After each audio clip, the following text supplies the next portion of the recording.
Hi friends, అందరు ఎలా ఉన్నారు? బాగున్నారా? నేను కూడా బాగున్నాను. ఈరోజు వీడియో ఏంటని అనుకుంటున్నారా? పాలకూర పప్పు అండి. చాలా బాగుంటుంది. ఒకసారి మీరు కూడా ట్రై చేయండి. ముందుగా అయితే కుక్కర్ని తీసుకొని అందులో అయితే పప్పు అయితే క్లీన్ చేసుకొని వేసుకోవాలి. ఆ తర్వాత అయితే అందులో అయితే పాలకూర, పచ్చిమిర్చి, కొంచెం నూనె, పసుపు వేసి అయితే 3 విజిల్స్ వచ్చే వరకు అయితే పెట్టుకోవాలండి. ఆ తర్వాత అయితే ఉడికిన పప్పునైతే అయితే రుబ్బుకోవాలండి. ముందుగా మన యూట్యూబ్ ఛానల్ చూస్తున్న వాళ్ళైతే సబ్స్క్రైబ్ చేసుకోండి, అలాగే లైక్ చేయండి, కామెంట్ చేయండి.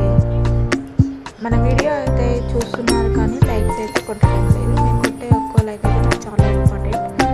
ప్లీజ్ లైక్ చేయండి. ఆ తర్వాత అయితే పప్పులోకి అయితే తాలింపు అయితే వేయాలి.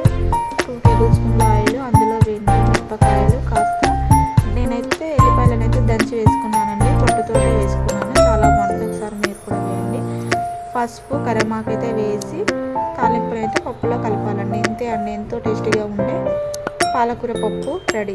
పచ్చికారం వేస్తే పప్పు చాలా బాగుంటుంది. Bye friends.